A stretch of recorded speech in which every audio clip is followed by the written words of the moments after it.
What up, y'all? I am back for another video. We are here to start. Since we did the Rocky movies a few weeks ago and we finished those, I figured it would be time to start the Rambo movies since that's Sylvester Stallone's second biggest franchise. And Rambo was one I watched. I was pretty young when I watched the first Rambo, and I don't remember a lot from it. Because with Rambo, I mainly more watched the sequels when I was growing up because they would play Rambo 2 and 3 back to back all the time. And then that '08 film, and then, of course, the Last Blood, which came out 2 years ago. But this film, rewatching it, is such a good one. It's such a. The thing is, too, because the narrative around these films, especially the sequels, is it does become more about gore, and it's just how fucking crazy can Rambo kill you. But that first one was more of a mental film. The bad guy, the sheriff, and basically the whole point of the film is he's this homeless drifter from a Vietnam vet who goes to some small town, but then he gets arrested by a local sheriff, and then it becomes this big thing, and then they have to search for him, and basically he seemingly looks like he killed a cop, hence the title First Blood. But you know and basically it's a chase film, and that ending is so fucking powerful with Stallone talking to the general. Dude, it is. That scene is so powerful, and then the song that plays in the credits, which I was just listening to a lot today. It's a Long Road. I don't remember who the artist was, but it was so good. Like, this film is just a ride, man. And it's crazy. Like I said, he doesn't kill a lot of people. There's a lot of meaning, like people, getting bloodied a bit, but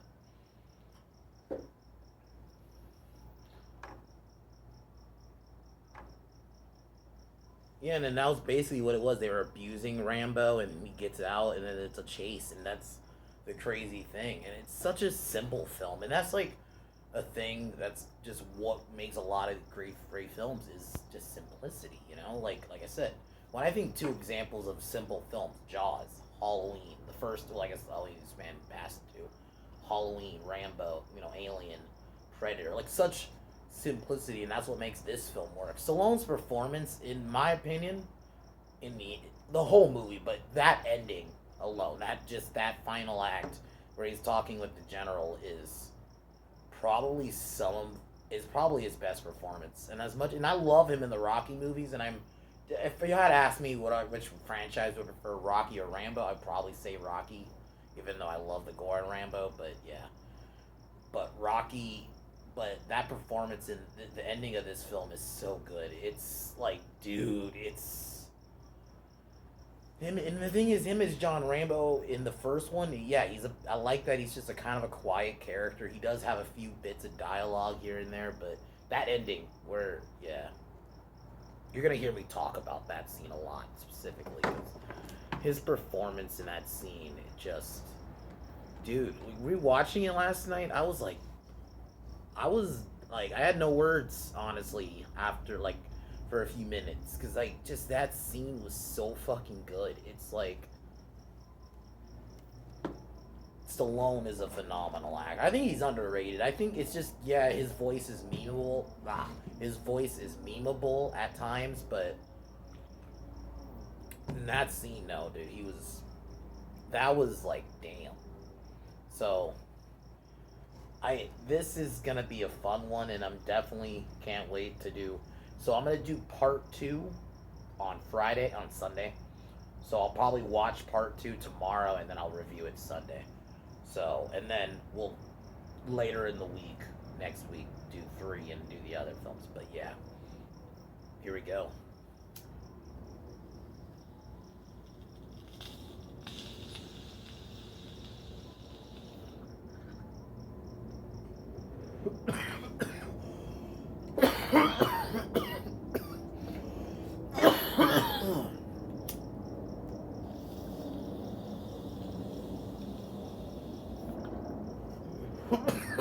So the movie kicks off with we see veteran John Rambo makes his way through the outskirts of a town in Washington. Because he was searching for an old comrade, and he learns and he meets I think his wife, who tells him that his that I don't I'm trying to remember the name of the guy, but yeah, he gets it. It is revealed from his wife that he got killed due to from cancer from Agent Orange, which was a bio was a chemical they used in during Vietnam. So then he makes his way through the town, and this is where we meet the local sheriff, Will Diesel, who I actually thought did a really good job. Even though he's just this, you would think he's just like this crazy hick, but he honestly is a really good character. I thought he did a really good job as like the. I don't know if I'd call him the villain. I think because he wasn't like evil, and he did. You could he somewhat you could tell did care about the town. It's just he was so caught up in trying to catch Rambo. That was more. It was his other deputy though, Art, who was like the actual abuser. So he initially drops Rambo off because he says he doesn't like vagrants in his town. So he tries to drop Rambo off at like the outskirts of town. But Rambo tries to come back, but then the sheriff arrests him on vagrancy and takes him in. And then they find his concealed knife. And then you can even during like this scene too is really good because you just see like how kind of asshole the cops are. But even Art, like even him just trying to get like his thumbprint, like Rambo was not complying at all. And there's a scene where he sees like this thing that looks like a cage, which reminds him of being captured in Vietnam. So it brings him a lot of flashbacks. So the officers abuse Rambo, triggering his PTSD from Vietnam. So they try to dry shave him. Rambo goes crazy, takes a couple of them out. We get a fun little action scene. He steals a motorcycle and causes a chase. And he makes his way through the woods. Teasley and his men do a search. One of them with a guy with Geralt in a helicopter, because Rambo's on a cliff, and the helicopter's coming, and because they were just said, and he loses his balance. Rambo does, and it was an accidental kill, because the guy was trying to shoot Rambo when their orders were just to locate him, but he's like, I'm gonna take him out now. But he ends up taking he removes his harness to get a better angle, falls out of the helicopter, but it looks like Rambo killed him.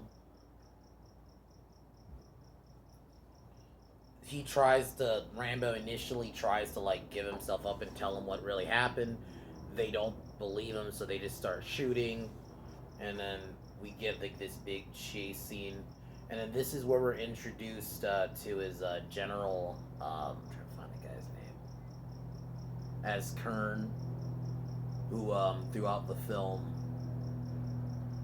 like, kind of tries to tell his men to stand down because he basically knows Rambo.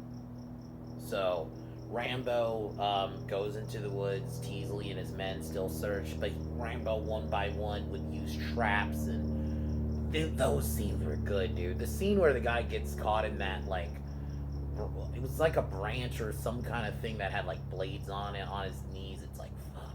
And then the scene where he grabs Teasel and then he just has like the knife on his neck. It's just like, dude, Rambo is that dude, man. And so he basically warns them to leave him alone. He retreats into the woods. National Guard and the police and the state police show up, and there's this giant organized party. And then this is where Colonel Sam Troutman, sorry I got the name wrong, Colonel Sam Troutman tries to warn him, like, because he knows Rambo. He's like, Rambo was trained for this, and it's such a I like his dynamic between him and Will, because Will is just obviously he's just so enraged because he thinks Rambo killed his partner, but no, his partner killed himself, and that's what makes this movie so crazy. And like, especially compared to the later ones where they are a gore fest, this one isn't. You know, there is maiming a bit. You know, like the scene of the traps and stuff. A lot of people do get fucked up, but and you still and it's still a fun movie. Like that's the thing about this one. It's just a fun one.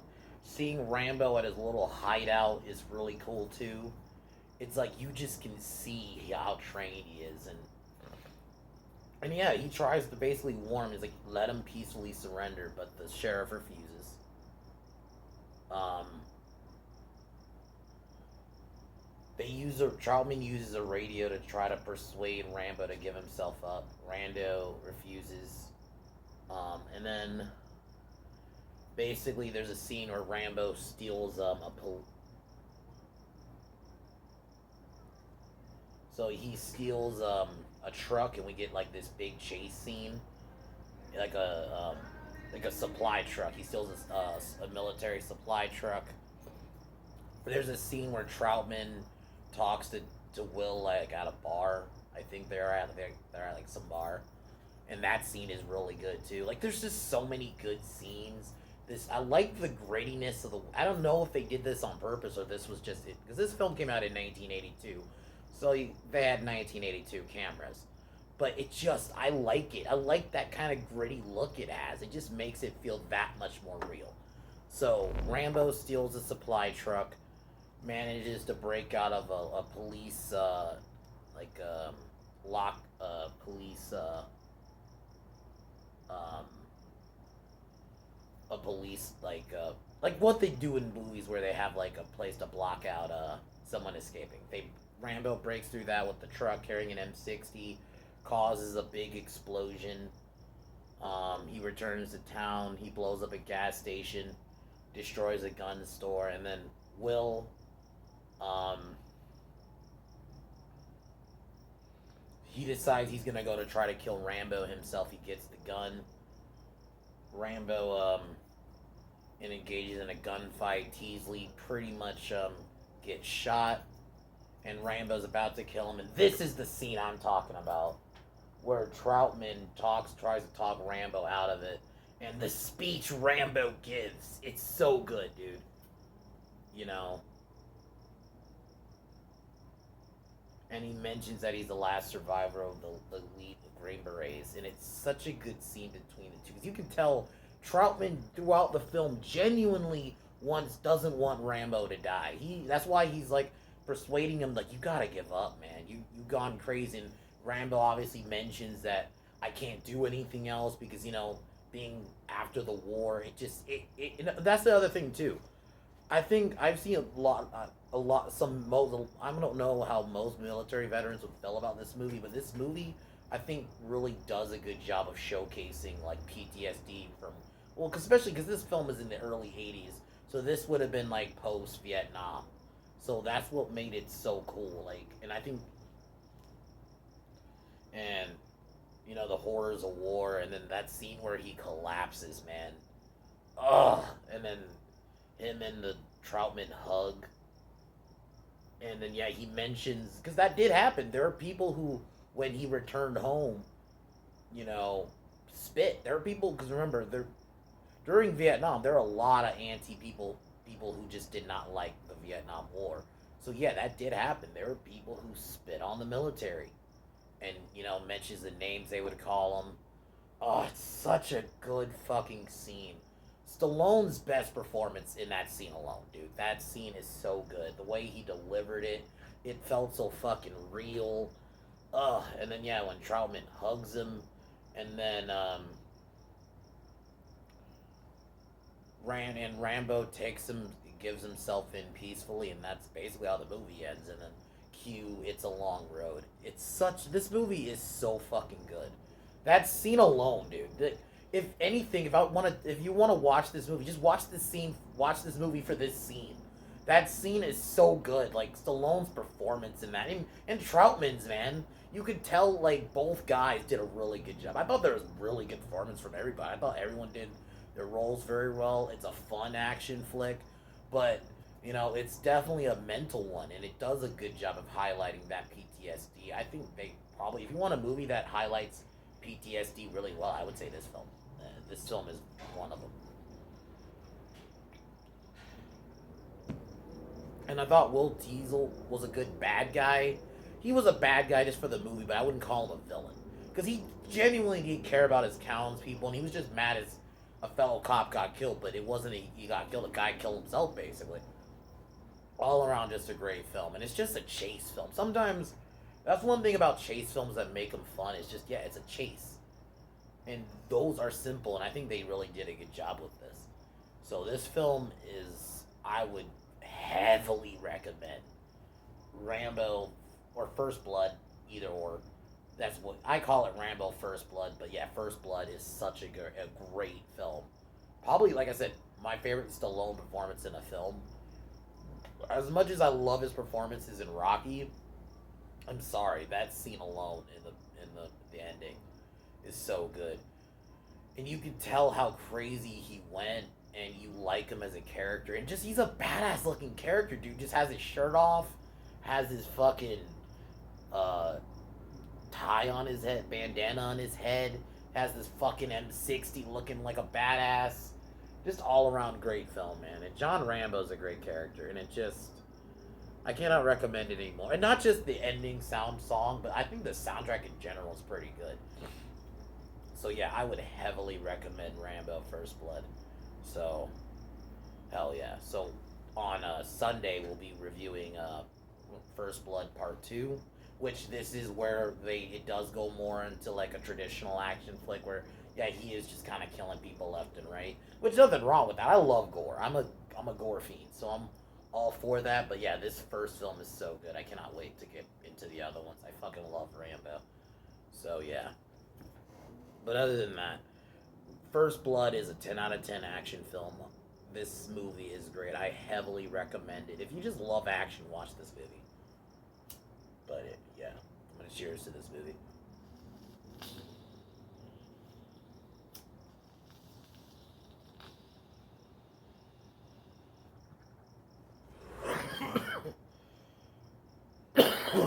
But yeah, um, my next review will be on Sunday. Like I mentioned, I will be reviewing um,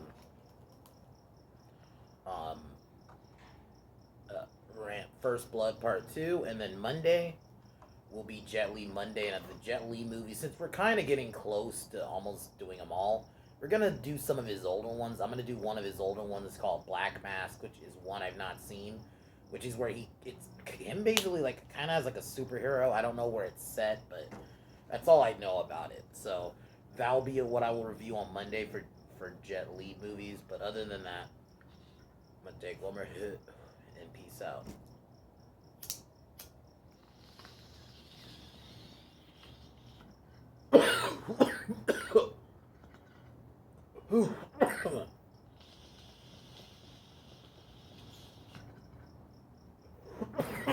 But yeah.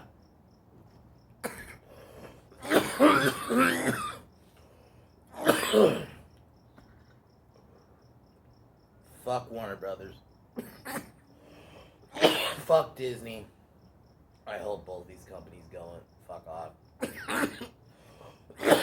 Fuck LaBitch James. Fuck Kevin Smith. Fuck Joy Reid. Fuck Kaepernick. And fuck Joe Biden.